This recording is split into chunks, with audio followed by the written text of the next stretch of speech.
Hello and welcome to the NeoSystems Cloud Security Town Hall. My name is Don Carnevale, Director of Corporate Marketing at NeoSystems, and I'll be moderating today's discussion.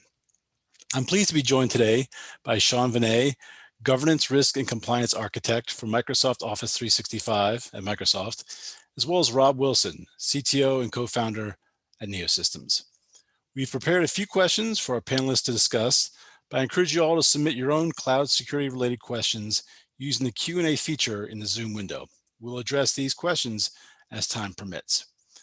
And although both of our guests represent cloud hosting offerings, Shawn with Microsoft Azure and Rob with the NeoSystems.cloud, today we're here to get their insights on overall best practices in cloud security posture. Shawn, I'll pose the first question to you, and Rob, you can follow up. With generic cloud security as the backdrop, how can security be made easier for small and medium-sized businesses to implement? And can there be an easy button for something as important as security?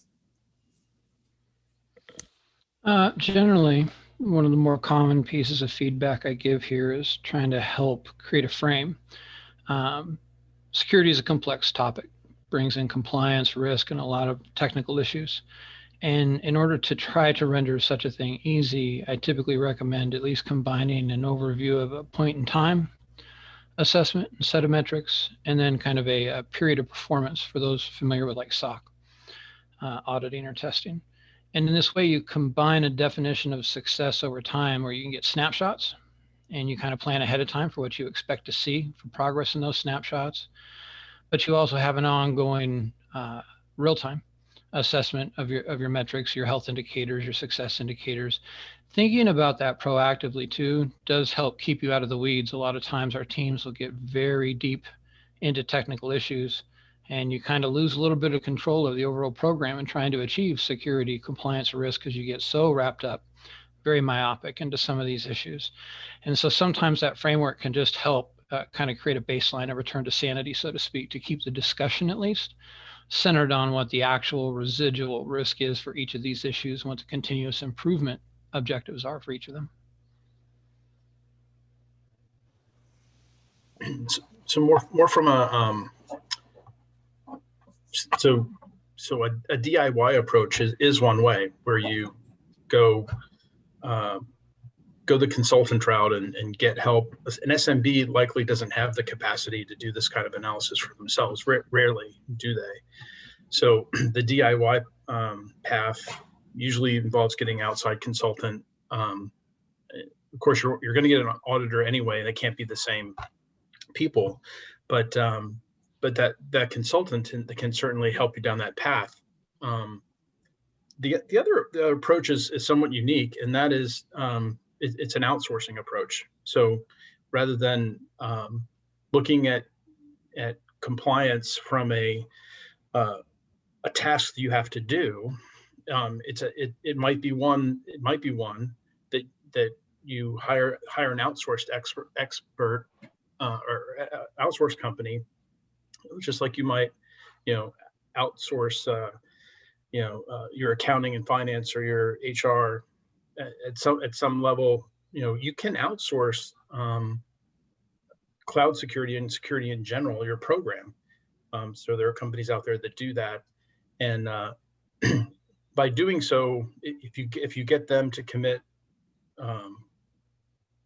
to supporting you through the audit, then you've basically rented that expertise rather than having to go out and hire it and then understand your entire infrastructure. That those companies often come with a program, and that rather than fit to your business might modify its behaviors to fit to that program.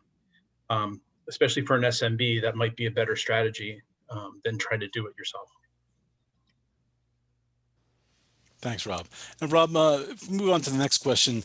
An often asked cloud-related question, even before the arrival of CMMC, was, can I store various types of data in whatever flavor of cloud? And usually this takes a form of the most restrictive data in the most commonly available or inexpensive cloud. But a good example might be ITAR data in a commercial cloud.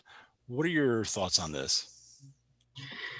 Well, the answer is, of course, it's always yes. You can store that data there, but can you accept the risk of storing that data there? There's endless combinations of this. You know, can you wrap that data? Can you secure that data, you know, through encryption, and then, you know, hold the keys yourself rather than giving them to the provider? And is that a risk that platform isn't necessarily certified for that kind of data that you're willing to take? That certainly is one path. Shawn, what do you think? I think you hit a nail on the head. It's very much a risk decision. It's kind of a cost-benefit decision. If you have a very healthy risk appetite and it's complemented by the technical capabilities to make up, you know, for whatever it is that you need to spend, whether that's capability in terms of encryption policy or other technical measures, so that you have a high degree of assurance in owning that responsibility, you may take that risk. If you don't like that, for an example that I like to remind customers, because I just want them to make like an eyes wide open decision, right? It's not my job to police them. But if you have a single policy failure and that was your defense, you have real no defense in depth, that policy fails, do you immediately have an export because the underlying service doesn't support export data? Right. And that's a very hard question, you know, for a lot of organizations to answer. If you feel that you have mandatory controls in place that are absolute and you have a high degree of assurance about them, that still might be a viable solution for you. If you don't really have that level of confidence and you're talking about criminal and civil liability, all of a sudden, you know, the risk appetite might shrink a whole lot. And you're really looking for either greater defense in depth that you can own as the organization, or you're now starting to leverage, you know, what can you get out of a service provider to help mitigate and complement your strategy, you know, for not incurring an export. Right, exactly. So I think we're headed in the same path here, which is, you know, yes, you might be able to do it. Is your risk appetite there for it? Or, you know, the complementary controls that the service provider offers in those more expensive or the more secure cloud solutions, are those your backstops, right? You can do both things, or you could just do the one and allow the service provider then to provide that control. Of course, you have to adopt the pass down pieces, right? The user control pieces that are ultimately the customer's responsibility. But if you meet those, and the provider is then on the hook to meet the others, at least that are consistent with the level of offering that they're providing, right? Mm-hmm. So it's not enough just to say I'm in a, you know, XYZ compliant cloud. There's always going to be some complementary controls that the end user has to make sure that they've also implemented. It's great to have that piece of data out in an object that's secure, but if that object is just flying out there on the internet, when it's something that shouldn't be, then does that really do any good? That still could be captured, and someone could still spend about a bunch of time, you know, putting some compute resources against trying to break it. Well, it's an incredibly important point you bring up. I lost track of the times I've been at either conferences or something, and a customer will come up and express their gratitude for the fact that we provide a service that provides support for export control. And they're interested in how we're preventing their non-US persons from accessing that data. And in that moment, of course, you can take the customer aside, because there's both a little bit of education, a little bit of panic on probably their part, because there was a misconception, a misunderstanding, right? They looked at what the service did and misconstrued that what we did for our own staff somehow extended into their staff. And you're right, the organization retains the scope of control responsibility, and they can use the features within the service, whether ours or others, right? But there are access control requirements that they still need to fulfill. In a lot of the larger organizations, I think this is somewhat inherent and native to them. They have staff already doing this.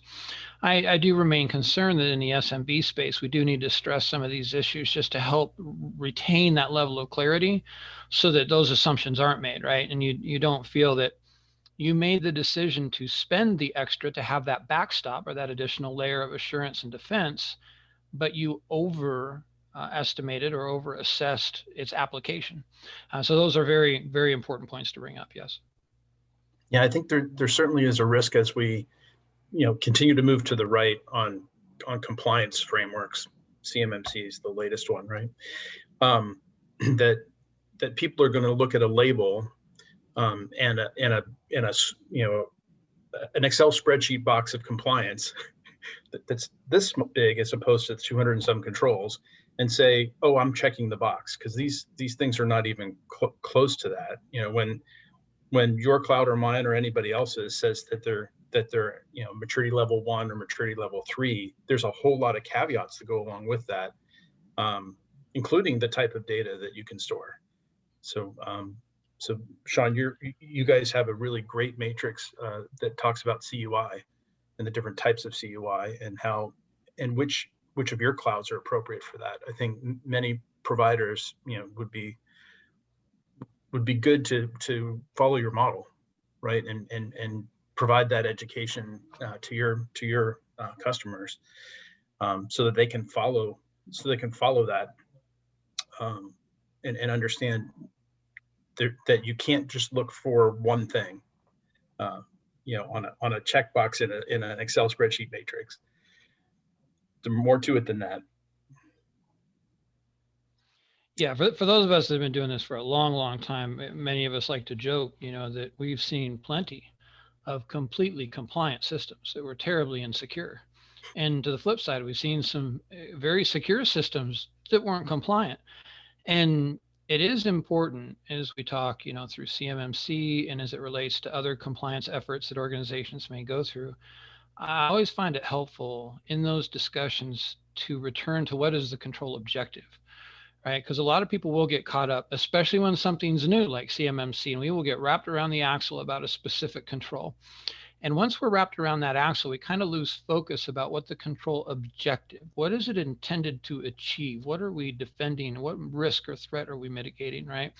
And being able to return to that discussion can be incredibly important because it opens us up to consider what are our compensating or complementary controls? What are alternate control implementations to achieve the same objective? Sometimes we get so hyper-focused on a given control that we sacrifice the thought investment, the innovation, to looking for another way to skin that cat. And that's unfortunate because sometimes, and I've been there myself, you'll spend nights, if not weeks, sometimes anguishing over, how to provide that solution or figure out a way out of that box. And then, you stumble across somebody, a paper, or somebody just asks you, why haven't you thought about this? And that epiphany of, oh, wow, I have been way too deep in the weeds on this. So it is an important thing, right? Always kind of, and that's back to that first question. I think if you give yourself as an organization, you give your teams a framework to return to at the high level, it can be really important for having kind of that sanity check, especially when you have different disciplines on your team, right? You're going to have security engineers, you have PMs, you're going to have risk managers, you might have compliance managers, depending on the size of your organization, lawyers. And we all know how fun it is to have a lawyer on the team explaining, cyber and technical issues to the lawyer, and they're trying to explain, what fits within a legal perspective. So those types of frameworks can be incredibly valuable to kind of normalize the team's language and get them back to common objectives. Yeah, and along that path, risk is not an absolute, right? It's not black and white, right? It's not one thing or the other. There can be a lot of creative ways to mitigate risk. But coming back to risk as the underlying, what are we trying to solve here, right? I am looking at this particular control, but it exists because it's addressing some risk element. So when you're looking at those things, you have to have that conversation eventually with yourself. Some of the best solutions come from our spouses who don't have anything to do with our jobs. Mm-hmm. They're around enough to hear it, but they're like, it's something as simple as, I'm beating my head trying to solve this problem, and the answer is stop beating your head. Mm-hmm. There's there's other, maybe there certainly are ways, like you said, the first question, another way for an SMB to simplify what they do what they need to do in this area, especially at like an ML3, where we're really protecting CUI in particular. Don't protect the environment in which it exists. Move it to someplace. Move it to an enclave, or move it into an area where the data can be protected, as opposed to trying to alter the entire environment around the data. Move the data somewhere where it can be protected, and then go to that place to use it. So it's kind of like the SCIF version of a cloud, right? The SCIF in the cloud, or cloud SCIF, where you go to use it, not physically. I'm going there virtually, but then I don't have all the controls around the outside, because the boundary has now been concentrated in a much smaller area around the data. So that's another answer. Many of us old timers, many of us old timers are joking about the fact that it seems very much like we've returned to mainframe days in some of these ways, right? Where data is now being consolidated back into secure boundaries, or more secure boundaries, or more regulated boundaries, and enabling us more control focused on that internal boundary. And it's not that the endpoints aren't still secured, but it allows you to focus on the endpoint differently, right? Where you're not trying to host all of the data as a collection on all of the endpoints. And these can be very important, especially in a bring your own device world today, where we have so many different possible endpoints. I may be traveling, have my phone, my tablet, my laptop, and then at home, now I have a PC. I have 4 different endpoints, just, that single breath, that I might use during the course of the day. For the enterprise, that's a more kind of a standard thought process. They've gone through this. For the SMB space, looking for quote unquote more that easy button, these solutions really help them think more about how to avoid, how not to step into certain risks from the get-go, right? I do not want to replicate my sensitive data on all these different devices, because I can't control them all. I won't be able to, right? So how can I create strategies from the onset to keep me out of certain risk scenarios? So these are really important things, I think, also for that audience to really consider, because they will definitely drive improved costs for them over time. And reduced risk. I mean, that the having, like you said, having the data on all those devices, is it necessary? Is that necessary? And especially for an SMB, maybe it's even they're not a prime, and they're getting flow down from a prime, right, or from another supplier. I mean, there certainly is it's a great wake up call for the entire supply chain, for the DIB, but it's one that then should be rethinking how that data is shared, and how where it is and how it's passed around. So it's certainly going to be this extended rollout of the CMMC is certainly going to be an evolving a process. Since it's over 5+ years, we're in the infancy of it, right? And there'll be a lot of creativity come along, a lot of innovation ultimately, that whether it's how you access it, where it's stored, how it's controlled, all those elements will come. There'll be things invented that we aren't thinking about now. So. And Rob, that's a great segue, I think, to the next question, which is a question we've been hearing a lot about lately, which is that the DoD has announced a CMMC program review. And Shawn, what are your expectations for this and the potential resulting change in the CMMC program? Well, to caveat that, I spent 20 years in the Army, and when you see any plan that spans over 5 years, you should assume that 5-year implementation plan is going to suffer from at least one, if not more, program reviews, administration changes, et cetera, right? There's going to be checkpoints into the evolution of that implementation. There's going to be significant budget changes, right? And there's going to be an effort in any such evolution to assess what's working, what's not, what again, to return to those objectives, right? What are the objectives of the program are we still focused on bringing about the greatest impact as quickly as possible, learning from it? You know, are we forcing a fail fast scenario knowingly in some places with a minimal impact so that we can learn from that and then carry those learnings onto the broader audience? So those are all the typical hard kind of questions that you would expect to see during a program review, right? Everything from the budget level of detail, you know, what are we looking at for bow wave costs? When do we expect things to stabilize? What does the certification program look like? You know, what are we learning from all these different things? Do we expect to ever have enough capacity in certification? You know, are we actually creating a whole new cottage industry? And all of these, there's a lot of learning that goes into that. So we should expect change. And so what I do in my position, for example, is, you know, I draft papers. Anybody who's ever held the job title architect knows that, you know, you probably spend a good 25, 40% of your time writing.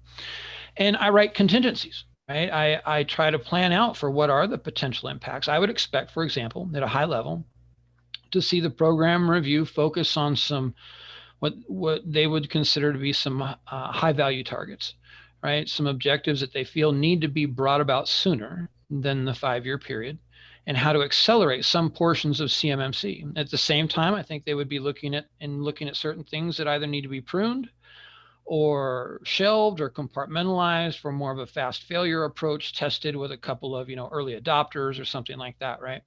I would expect to see a number of these things happen, right? So I write contingencies for that, for, you know, my organization internally, so that we can kind of think about that and at least to have our heads wrapped around the potential changes, so it's not a surprise to us. And I think at the end of the day, for customers, it's probably one of the best, at least most common sense pieces of advice I can give is, as long as your organization is thinking through the potential scope of change and you have thought about your potential reactions, you can at least not be surprised by it, right? And for, there's a lot of history here, right? To look at other program reviews and assess the type of behaviors that come out of them. For the most part, though, I think it's very fair to say you see some scope of work reprioritized, right? So some things would be looked at for more of an acceleration, or at least for a sustained acceleration, and some other pieces might be carved off to be reconsidered, right? This program attempts to address a very significant risk area across an incredibly complex threat landscape, and across a very large industry.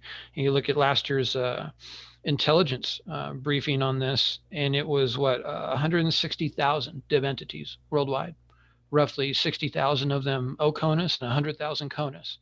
That is an incredible number of entities to be impacted by this program. And that's just the defense space. If you think about how CMMC has been looked at by other industries and by other areas of government, and you understand that 800-171 was not written for defense. It was written for the management of CUI and private systems, right? Non-government systems. So when you start looking at critical infrastructure, CUI elements being managed under healthcare, pharmaceutical, utility, law enforcement, and all these different areas, some of them have great standards already. They all have different levels of certification and or accreditation.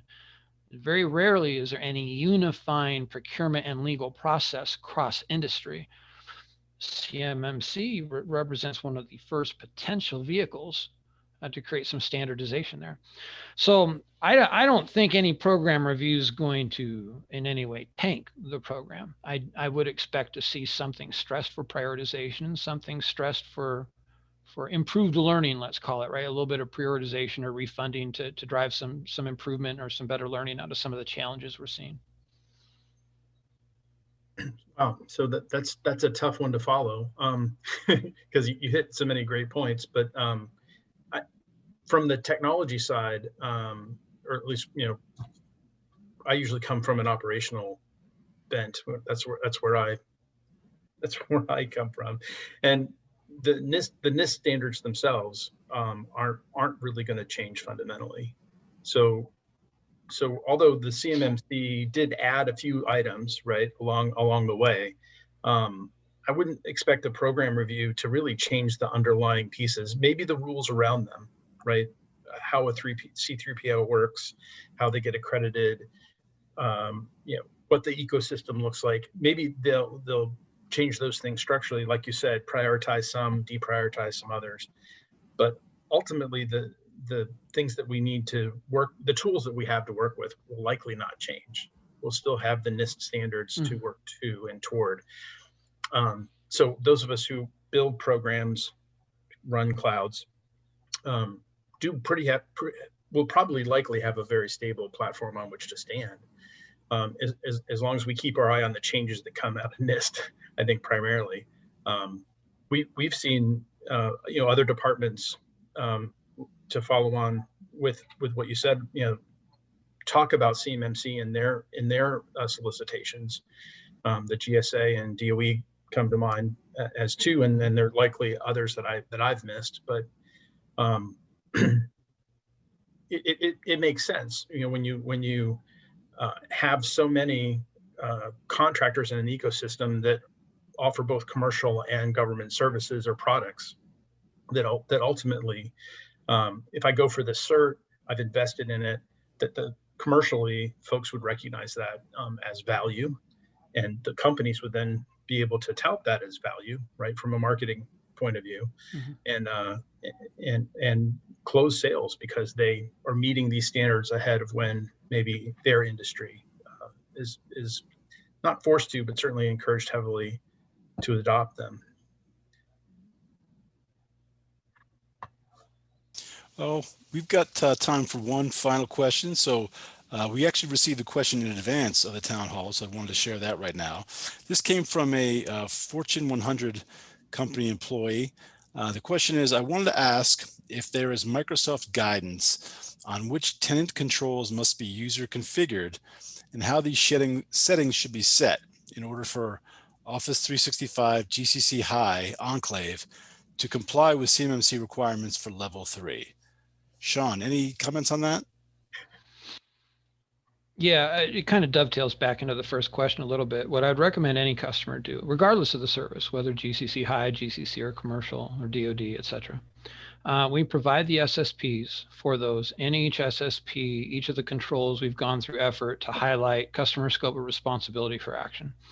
So it's fairly easy to go through. Okay, it's a 600-page document, so I understand, quote unquote, fairly easy is a relative term. But you can go through that document, see what the control is, see a customer scope of responsibility notated.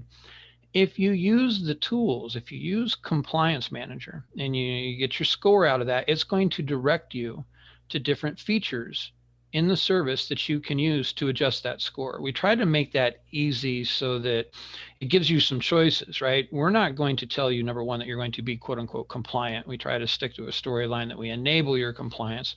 I can't tell you you're going to quote unquote be compliant.